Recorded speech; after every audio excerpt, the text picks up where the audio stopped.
As a man, you never want to say huge sweeping statements like all women are liars or women can't be trusted. Certainly, some women are liars and some women can't be trusted. But anytime we take a large group of people and try to fit them into a narrow definition that's really based upon our personal experiences with just a handful of people from that group, that's when we're going to end up misleading ourselves. So as you're watching this, don't see this as 7 labels all women are defined by. In these 7 points, we're going to take general truths in Scripture found in Joshua 9, and then those truths can be applied to figuring out deception, both in men and women, really any sphere of your life. But we're going to take those 7 truths, those 7 ideas, and then apply them to the very specific topic of how to spot a deceptive woman. Number 1, a fearful woman is often tempted into cunning deception. Most people don't lie because they're crazy or deceptive or have some sort of master manipulative plan that they're out to get people with. Really, the root behind most lies is fear. Sometimes a woman will lie to you not because she doesn't like you, but because she likes you so much. She will be tempted to not tell the truth if she feels like that's going to damage her ability to gain your affection, or if she already has your affection, she might feel like if she tells you this one thing that's going to cause you to lose affection for her. So this is exactly what happened to the Gibeonites in Joshua chapter 9. So at this point in Israel's journey, they have been brought out of Egypt. Moses has passed on, he's died. Joshua's now in charge. And on the east of the Jordan, they've conquered a few cities already and beat a few nations. And then God parted the Jordan, they crossed over, and then on the west side of the Jordan, they defeated 2 nations already, Jericho and Ai. So this caused a chain reaction in the western nations of the Jordan, and it caused a lot of fear in them.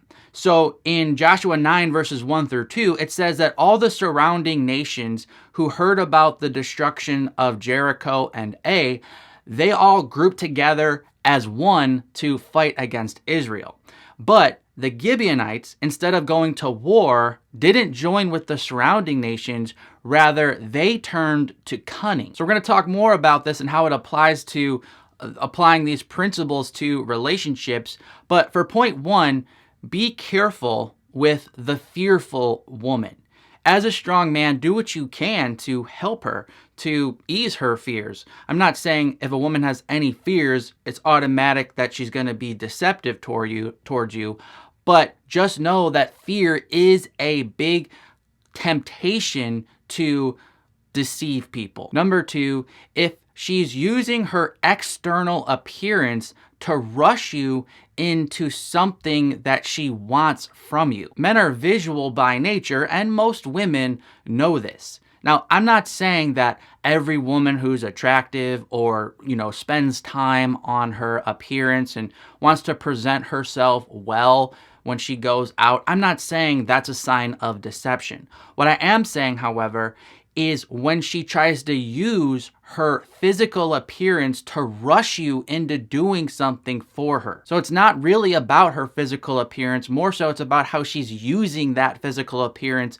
on you to manipulate and change your behavior for not your good and only for her good. Look at how much attention the Gibeonites paid to their external appearance in Joshua 9, 4 through 6, to convince Israel and Joshua to rush into a covenant with them. So this is really what you need to be careful about in general with deceptive people. And when we're talking about women specifically, pay attention to how they're trying to use their physical appearance on you. Don't be afraid of beautiful women that you find attractive, or women who, again, pay attention to their appearance in a healthy way, but pay attention to how they're using that. Number 3, if she's trying to get you to believe her through telling you stories rather than just giving you the time to naturally progress like two normal people do.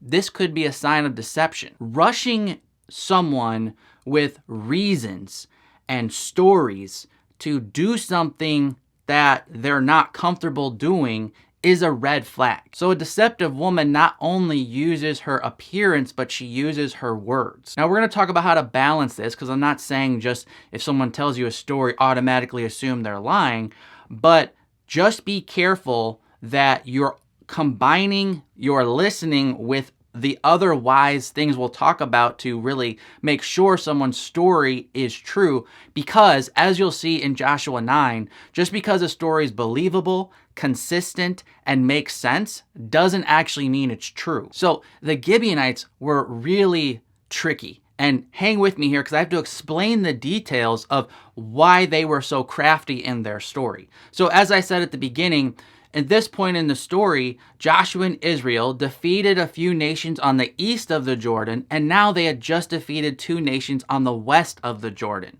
That triggered the surrounding nations to become fearful of Israel. And so what the Gibeonites did is that they pretended to be a distant nation, like a really far distant nation way out in the west. So they dress up like they're from really far away. They get old bread to see like it was a super long journey to reach the Israelites of where they're at now. And the tricky part is in Joshua 9 verses 9 through 10, the Gibeonites, as they're pretending to be this distant nation from the far west, say that, oh, we heard about your victories on the east of the Jordan, and we heard about them, and we know you're a mighty nation and your God is strong. So that caused us to go on this huge long journey to make a covenant with you because we don't want you to take us over, and we're not a surrounding nation because we're really far away. So why did they only talk about the eastern victories when the western victories were the most recent ones? Because it would have been impossible for them to come that far, that fast, if they only came once they heard about the western victories.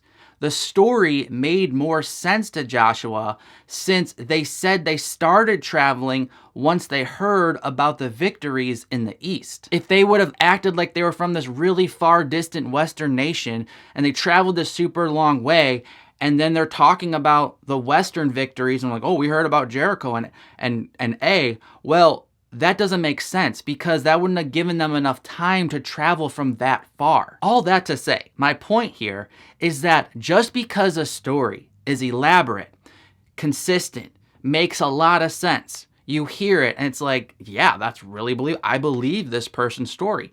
That's what happened to Joshua and Israel. These people were crafty. They thought about everything and they did a great job in telling a story that wasn't true. Storytelling is a tool manipulative people have mastered. So if someone's trying to use a story to rush you into something and to push you into something that you could just wait, like, what's the rush? Like, can't we just progress like normal people here? That's a red flag. Number 4, if you have to ignore your wisdom and personal experiences that are giving you internal warnings, you have to ignore those things in order to make her happy. After we get cheated or something deceptive happens, we usually can think back and we start kicking ourselves for not paying attention to the warning signs that were there now that we're looking back. So maybe you own a company and you're doing business with another company and they end up cheating you. And as you look back, you're like, man, I wish I would have paid attention to those warning signs. I had a feeling something was off, but I just ignored it. Or maybe you go to your new mechanic and he lets you know, hey, just so you know, whoever worked on your vehicle last didn't do what you said they did. And then you think back and you go, man, I was super busy at that point in my life. I had some questions for the mechanic that didn't make sense, but now I realize I got scammed because I just was rushing. I didn't have time to question that guy. Or maybe there was a woman in your life and you two seem to be hitting it off really fast, and then out of nowhere she leaves you for some other guy and starts ghosting you. And you then think back, man, there were some weird things about this girl that I should have picked up on then that now I'm looking back and it makes total sense. When you read Joshua 9 verses 7 through 13, you see that Israel and Joshua nailed these guys right away. They already had wisdom and internal discernment to know something was off. Verse 7, but the men of Israel said to the Hivites, perhaps you live among us. Then how can we make a covenant with you? The men of Israel ignored the wisdom they had, the life experiences they had, those internal warning signs, and they decided to just listen to these people's well-crafted story, which led to them getting deceived. Don't do this in relationships. Number 5, don't ignore God's warning to you in your heart just to make this woman happy. Joshua 9:14 through 15 is the most striking passage in this whole chapter, in my opinion. So the men took some of their provisions, but did not ask counsel from the Lord. And Joshua made peace with them and made a covenant with them to let them live, and the leaders of the congregation swore to them. They used their wisdom. They looked at the evidence the Gibeonites were showing them. Yeah, the bread does look old. Yeah, their clothes do look. This story does make sense. But they didn't ask counsel from the Lord. According to Proverbs 3:5 through 6, we're not supposed to just be depending on our own understanding, our own logic and wisdom. So as Christian men, we are to be logical, we are to be wise, but we're not to just be those things. We also need to spend time in prayer, listening to the Holy Spirit's warnings in our hearts. Number 6, she's not giving you enough time to use the truth equation. The truth equation is actions plus time equals the truth. Anyone can act right for a moment, and anyone can act stupid for a moment. Anyone can say the right things over a long period of time, and anyone can sometimes make a mistake and say something they didn't mean sometimes. But when you look at someone's actions over a consistent period of time, that's the truth. So we talked about how tricky it can be when a woman's using her appearance, her storytelling. How are you supposed to navigate all this? Well, you have to give it time. Notice what Joshua 9:16 states. At the end of the 3 days after they had made a covenant with them, they heard that they were their neighbors and that they lived among them. If Joshua and Israel would have given it just 3 more days, they would not have been deceived. As my dad told me when teaching me how to drive, speed kills. He made sure I knew how to use the brake before teaching me how to use the gas pedal. The same is true when it comes to relationships. And number 7, if she's pushing you to get into something that you're not going to be able to easily get out of. Here's a principle that's served me really well over the years. Small decisions need small amounts of confirmation. Big decisions need big amounts of confirmation. You don't need a huge sign from God to go on one date with a woman. You don't need to do a full-blown background check on a woman to go on a second date with her. When you don't know someone that well, it's okay to trust them in small ways. The more you get to know them, the more trustworthy you see them to be, the more trust you can then give them. So one mistake I see a lot of people make, especially when they've been burned in the past, is that they view trust as 0 or 100. No trust, all my trust. That's not how you should be using trust in relationships. You want to match the level of trust you're giving to the level that the relationship is actually at. It's a huge red flag when a woman is trying to get you to make a commitment and pushing you into that commitment when you're not ready for that. Now, as a man, I'm not saying it's wrong for a woman to want you to commit to her. As a man, commitment is good and responsibility is good. The problem I'm emphasizing here is you should never be pushed into those things. It has to be your choice. And a good woman isn't even going to want you to be pushed into a commitment. She's going to want you to want to make that commitment. As you read through the rest of Joshua 9, even though the Israelites were tricked into a covenant with the Gibeonites, God still held them accountable for that covenant that they made, even though God didn't want them to make it. Once they made it, God still required them to fulfill that covenant. Ecclesiastes 5 verses 4 through 5 states, "Pay what you vow.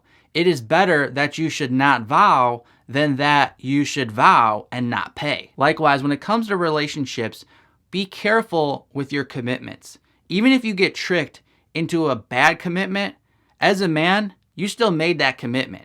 Now, I'm not saying there's never a time to get out of a commitment in certain contexts, but big picture, the best way to deal with bad deals, bad covenants, bad commitments is to slow down and not make them in the first place. Do you know what the 6 categories are a man needs to focus on in order to be fulfilled and successful? I cover that important topic in this video right here called The 6 Categories to Be a Complete Man. Don't forget to subscribe so you and I can stay in touch and grow as Christian men. I'm Mark from ApplyGodsWord.com. Until next time, God bless.